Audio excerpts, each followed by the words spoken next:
up this kind of toolkits for teachers. And of course, then you get that kind of group of teachers that say, don't you, they say, well, yeah, Wikipedia is great, but it's not very accurate. Of which the normal response is, well, we know it's not very accurate all of the time.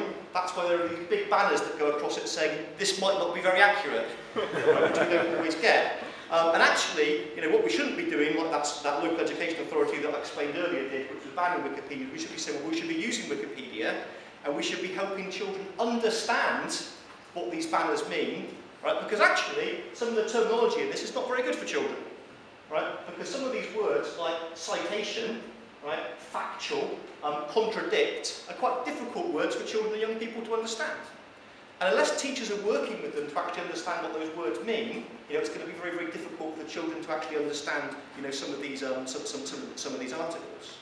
But what we do know, and I'm sure this example is already, you know, mentioned today, is that there are many, many organisations.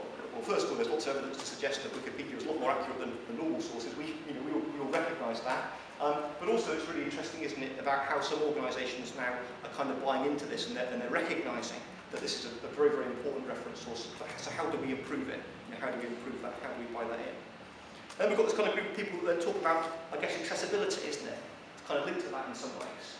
And I think that's a bit of a challenge, and I think that's something that I think we need to think about, you know, moving forward.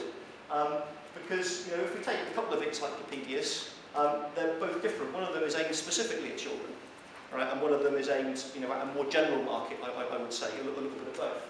But it's interesting, I think, again, another tool, I've got no idea how reliable this is, right, but one of the things that I quite like that you can do now, you can do the advanced search all the time, but it's appeared down the left-hand side of Google, is you can now kind of search for reading level.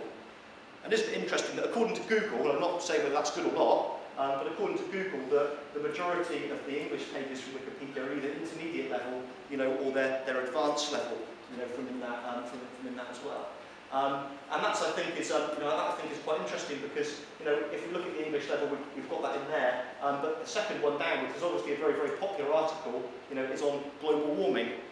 Now that's quite an important thing for children and young people to understand, but that's just searching by advanced. Now I'm not saying that that's wrong, because that might be the role of that particular thing, but how do we make this information, you know, more accessible for people that aren't reading, you know, at that particular level? And again, I know that we've got services like Simple English Wikipedia, which I think is very, very good, but I bet that most teachers have never heard of it. Right, so how do we get that out? How do we promote some of these things?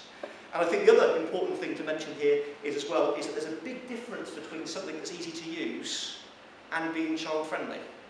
iPod, easy to use. I know that because my mum can use one, all right? iPod, child can use it, yeah. Is it child-friendly? Well, maybe not. Right, it's maybe a little bit more child-friendly when you put it into this rather bizarre-looking Fisher-Price toy that they launched at Christmas this year. Right, but it's taking something, right, you know, and it's changing it. But what they're doing here, it's actually something that's very, very clever. Right, they're taking the same content in lots of ways, all those different apps, and they're providing that kind of like customisable skin, right, the same way that you maybe would skin your social network profile, your Twitter profile, or that sort of thing. You know, and I wonder, well, actually, for young people, I would imagine this would be very, very appealing, wouldn't it? To be able to change actually maybe what the look and the feel, you know, of the pages look like. Some people will be dead against it, right, because it's got to be standardised. But we've got to be thinking, you know, a little bit wider here. And I think in terms of, you know, accessibility, right, and linking different people together with different languages, you know, again, Wikipedia has a huge amount of potential with that. One of the things that we used to use a huge amount at Musselburgh Grammar School, we used to use the Polish pages in Wikipedia. Right, because we had a lot of pupils that were there with English as a second language. And I remember mentioning this once at a management meeting for all of the senior managers in secondary schools, and there were a number of people that hadn't thought about it. So it comes back to my point again, is what we might have thought about, what might be obvious for us. And we've got to go back and catch these people, and we've got to nudge them on. That's where this whole idea of, you know, nudging learners comes from. And I think as well, you know, we have to kind of say to people, well, you know, we haven't just got to look at Wikipedia on our phone, you know, or on our computer browser. You know, there's absolutely no reason at all. Well, we might explore places, we might explore Wikipedia articles by maps, looking at that kind of spatial analysis there. Really, really interesting place. And again, let's link that in with the outdoor learning agenda. We're going on a school trip. Right, let's explore the place, the location to start with. Let's actually see what it looks like and get a feel for it there. Right, so it's doing something that teachers would otherwise do in a different way. But again, we're pushing these things forward. You know, or maybe again through the use of augmented reality. Right, so Wikipedia articles which are geolocated, and we can see them.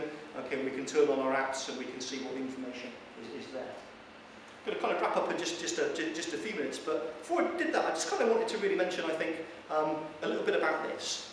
I think in terms of moving this whole agenda forward, we need to think about what we can learn from others. Now, I know that sounds like common sense, because we all know we need to learn from each other. But I think that learning from others is not learning from each other. Because the problem with learning from each other is we'll carry on doing exactly the same things. And we'll carry on maybe disagreeing about things, and therefore we will not move this whole agenda forward.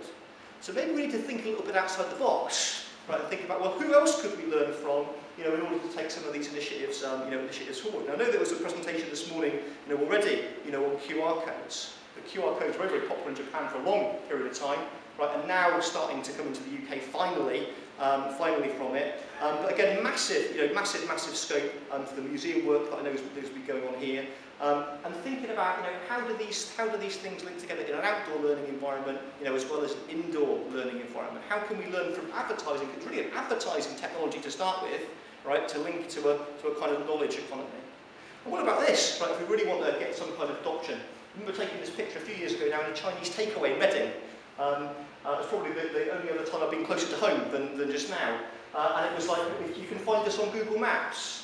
And wouldn't it be interesting, going back to that kind of school example, right, is that if the school had written their Wikipedia article, right, and then it had been checked and we knew it was on there, that then when you walked into the reception there were these kind of stickers that said, well, find us on Wikipedia.